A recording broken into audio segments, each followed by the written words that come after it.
운동선수가 자기 자신의 능력이나 존재에 대해 어떻게 생각하고 느끼는가에 따라 유능감과 자기 개념이 만들어진다. 유능감은 선수가 자신에 대한 평가 혹은 지각인 통합적 자기 개념으로 자신의 능력과 수행에 대한 자신감이며 선수의 긍정적인 신념 체계를 형성하여 모든 성취 결과를 창조하는 시작이 된다.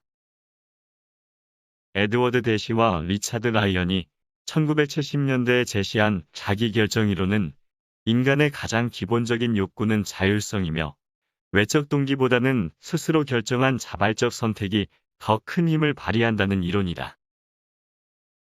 즉, 내적 동기에 의해 스스로 동기가 유발된 선수가 주어진 일이나 과제, 기술, 동작, 운동 수행에 더 몰입하고 만족감을 얻으며 그것을 잘 수행할 가능성이 높아진다는 것이다. 자기결정이론의 핵심은 인간의 동기를 뒷받침하는 세 가지 중요한 욕구가 있는데 자율성과 유능감, 관계성에 대한 욕구이다.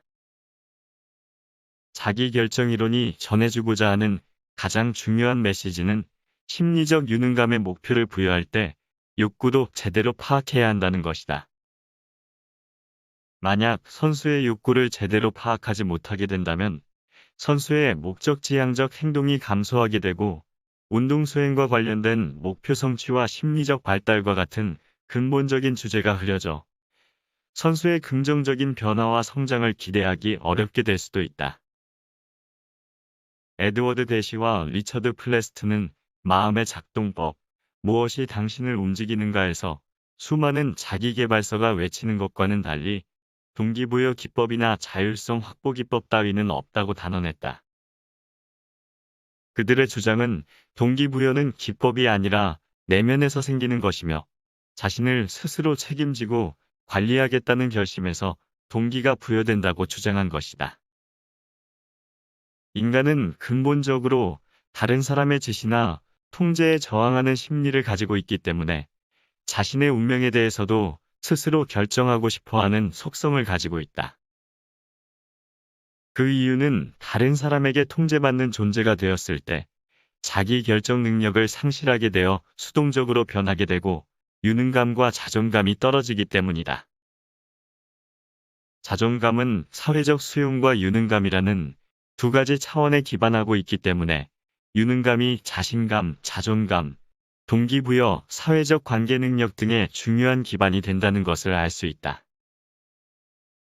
간단히 정리하자면 유능감은 선수가 어떤 과제를 남들보다 더 잘할 수 있는 능력을 가지고 있다는 느낌이라고 할 수 있기 때문에 선수의 긍정적인 세상 모형을 만드는데 중요한 요인이 된다. 유능감과 관련된 자기 개념은 선수가 자기 자신에 대해 스스로 어떻게 평가하는지 자기가 알고 있는 자기 자신을 말한다. 자기 자신에 대해서 느끼고 생각하는 내용이 자기 개념이기 때문에 자기 개념의 상태에 따라 자신의 생각과 느낌, 말, 행동을 조직하는 독특한 전용 신경회로를 구축하게 되는 것이다. 운동학습과 훈련은 끊임없는 반복을 통해 뇌의 전용 신경회로를 구축하는 과정이다. 자기 개념은 수많은 신경회로 중에서 구축된 전용 신경회로에 의해 만들어지기 때문에 자기 참조 효과를 일으킨다. 즉, 선수가 운동학습과 경험을 할 때 자신과 관련하여 연결을 짓고 무언가를 생각할 때 더 잘 기억되는 경험을 하게 되는 것이다. 예를 들어 열등감이라는 단어에 대해 지식적인 개념인 의미기억 시스템으로 학습하는 것보다 자기 자신이 가지고 있는 현재의 열등감에 대한 느낌을 떠올리며 자신의 기억에 대입시켜 해석하고 느끼게 되면 연합된 일화기억 시스템으로 저장되어 더 잘 기억되는 것이다. 그렇기 때문에 선수의 현재 상태가 긍정적인 전용신경회로를 구축하고 있다면 이후의 모든 학습과 훈련 과정이 자기 참조 효과에 의해 긍정적으로 저장되어 더 발전할 수 있게 된다. 운동학습과 훈련 과정에서 긍정적인 멘탈 상태를 만들면 여러 가지 환경적 자극과 정보를 긍정적으로 처리하여 자기 개념을 더 긍정적으로 달라지게 만들고 세상 모형도 긍정적으로 만들게 되는 것이다. 이렇게 반복적인 학습과 경험이 누적되어 만들어진 선수의 세상 모형은 근본적으로 생략, 왜곡, 일반화되어 주관적이고 자기 중심성을 가지고 있기 때문에 현재의 자신과 관련된 자극과 정보를 우선적으로 찾게 되고 반응하게 된다. 이러한 자기 개념에는 현재의 자신뿐만 아니라 과거의 모든 학습과 경험까지 함께 내재되어 있으며 더 넓게는 현재와 과거뿐만 아니라 미래에 상상 가능한 자기까지 포함하고 있다.